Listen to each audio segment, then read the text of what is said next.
Hello everyone, I hope you all are fine. In our today's topic, I am telling you about insurance intermediaries. In this, we will cover insurance agent, authority of agents, functions and rights of insurance agent. So, first of all, there is the insurance intermediaries. These are the legal entities and individuals who offer or conclude insurance contracts on behalf of insurance companies.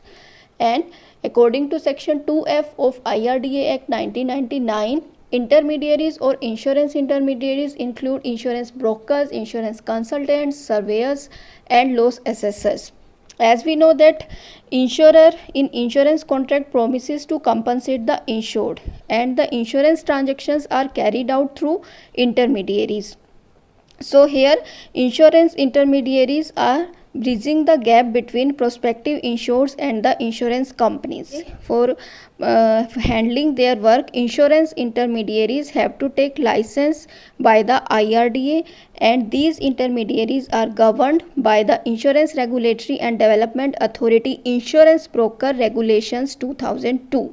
Insurance agent. An agent is licensed under section 42 of the Insurance Act 1938 who receives or agrees to receive payment by way of commission or remuneration in consideration of his soliciting or procuring insurance business, including business related to the continuance, renewal or revival of the policies of insurance, and this is defined under section 210 of the Insurance Act 1938. So agent is a person who represents a principal, and as the person is representing the principal, there exists the relationship of agency between the agent and principal. Agent, what does it doing? Agent in insurance sells the insurance policies or insurance product to the prospective buyers. For that, the need of skills of salesmanship is necessary. An insurance agent can be an individual person or a firm or a joint stock company or an association or a cooperative society. So यहाँ पे हम कह सकते हैं कि agent ऐसा person हुआ जो एक लिंक की तरह काम करता है प्रोस्पेक्टिव इंश्योर्ड के बीच में और इंश्योरेंस कंपनी के बीच में, और उस एजेंट को ऑथोराइज किया जाता है कि इंश्योरेंस बिजनेस में डील कर सकता है। इंश्योरेंस कंपनी ये ऑथोराइजेशन एजेंट को देती है, और इसके लिए वो क्या करता है, प्रोस्पेक्टिव इंश्योर्स को फाइंड आउट करता है, उनको मोटिवेट करता है कि वो इंश्योरेंस पॉलिसीज़ ले, प्रमोशनल काम करता है। और उसको जैसे पहले भी बताया कि इंटरमीडियरीज को लाइसेंस की रिक्वायरमेंट होती है, वो उसको लाइसेंस लेना पड़ता है ताकि वो अपनी ड्यूटीज़ को परफॉर्म कर सके। तो ये एजेंट्स जो हैं बहुत ही इंपॉर्टेंट रोल प्ले करते हैं इंश्योरेंस प्रोडक्ट्स को सेल करने में। Then how agency arises. Agency can be arises in two ways, by agreement and by ratification. Agreement, whether contractual or not, express or implied from the conduct or situation of the parties.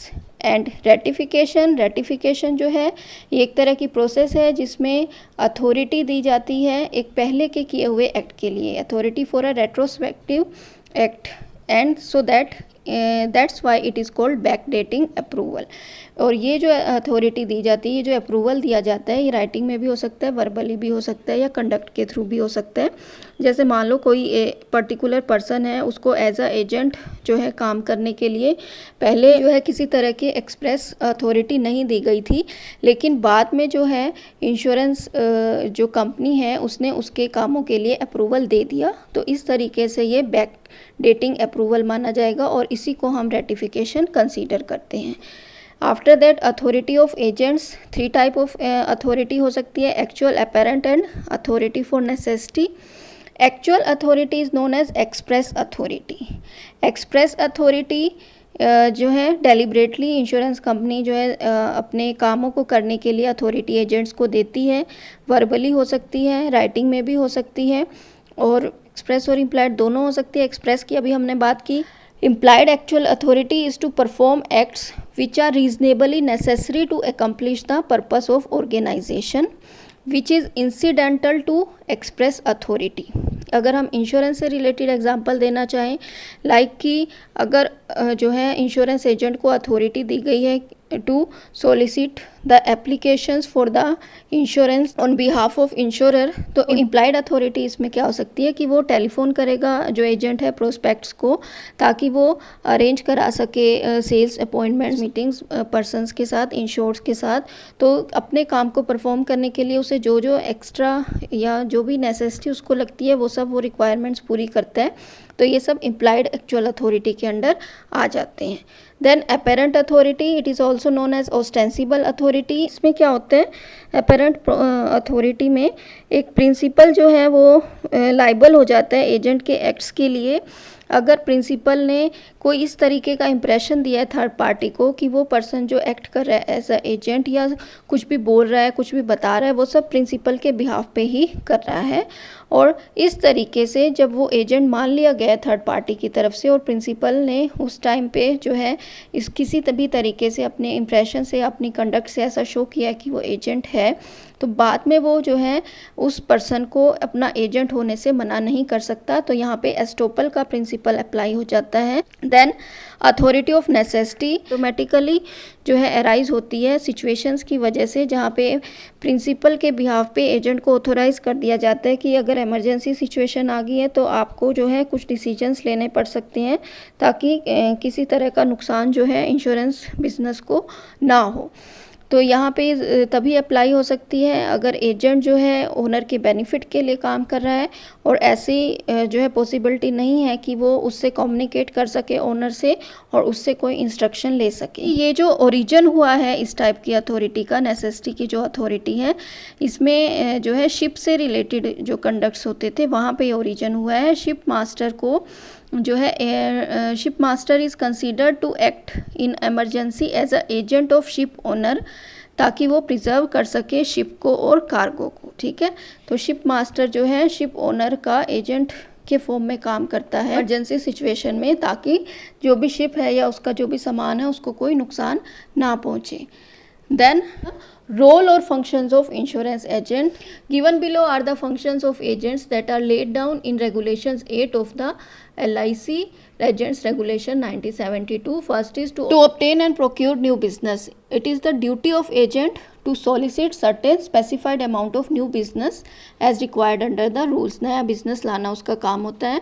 To continue the present business, present business proper चलता रहे और नया business भी आता रहे। present business जो है regularity को इंश्योर करना ज़रूरी होता है कि पॉलिसीज़ जो ऑलरेडी इशू की गई हैं वो किसी तरीके से अगर लैप्स हो गई हैं because of non payment of premium, तो उनको रिन्यू कराया जाए और आगे भी नई पॉलिसीज़ जो हैं अरेंज कराई जाए। ये सब जो है काम किसका होगा, एजेंट का होगा।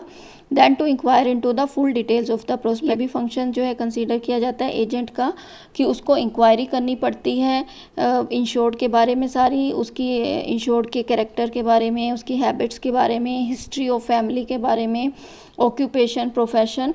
तो इन सब चीज़ों को देख के इन सब के बारे में इंक्वायरी करने से रिस्क के बारे में पता लग सकता है कि कितना रिस्क होगा।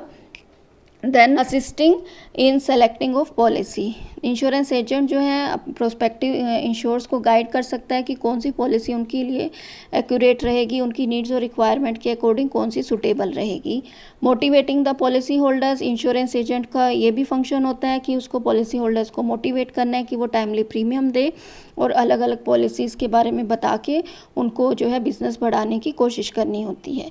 Then help in process of nomination and और असाइनमेंट, और ये भी ड्यूटी होती है एजेंट की कि वो करे इंश्योर्ड का, उनको बताए कि नॉमिनेशन पॉलिसी का किस तरीके से कराया जा सकता है ताकि क्लेम को टाइमली लिया जा सके, किसी तरह की प्रॉब्लम जो है क्लेम के टाइम पे ना आए। To help in getting payment of claim by insured, और एजेंट की ये भी ड्यूटी होती है कि वो इंश्योर्ड को या उसके नॉमिनी को क्लेम की पेमेंट लेने में हेल्प करे, किस तरीके से लीगल फॉर्मेलिटीज़ पूरी करनी है ये सब उनको बताए। Then acting with reasonable skills and intelligence, और एजेंट का ये भी फंक्शन है कि उस पर स्किल्स अपने यूज़ करके और केयरफुली जो है काम करना है ताकि इंश्योरर को या इंश्योर्ड को किसी भी तरह का कोई लॉस ना हो, तो केयरफुली काम करना ज़रूरी है। Then providing quick and efficient services, insurance agent से एक्सपेक्ट किया जाता है कि वो क्विक सर्विसेज प्रोवाइड करेगा, इंश्योर्ड को जो भी रिक्वायरमेंट है, क्लाइंट्स को जो भी रिक्वायरमेंट है सफिशिएंट टाइम में पूरी करेगा, एफिशिएंसी से काम करेगा, किसी तरह का डिले वो काम में नहीं करेगा। Follow rules and regulation, insurance agent का ये भी फंक्शन है कि उसको अपनी जो भी एक्टिविटीज़ पूरी करनी है वो सब according to strict rules and regulation करनी है। लॉयल टू इंश्योरर, एजेंट को इंश्योरर की तरफ जो है लॉयल रहना है, सिंसियर रहना है, ईमानदारी से अपना काम करना है। टू अटेन रिक्वायर्ड ट्रेनिंग, हर एक एजेंट जो है ये बाउंड होता है कि उसको क्या करना है, ट्रेनिंग लेनी है कि वो बेसिक टेक्निक सीख सके कि किस तरीके से उसको अपनी प्रोफेशनल ड्यूटीज़ पूरी करनी है। And to observe his code of conduct, हर एक एजेंट को जो है कोड ऑफ कंडक्ट फॉलो करना पड़ता है। कुछ जो है बातें बताई जाती हैं कोड ऑफ कंडक्ट में, लाइक कि कंज्यूमर को एज अ किंग कंसीडर करना है, इंश्योरर की गुडविल बढ़ाने के लिए जो है काम करना है। He will act as a trustee of policy holder. These are some code of conduct which are required for the insurance agents. Then duties of an agent towards his principal. First is obedience and to act within scope.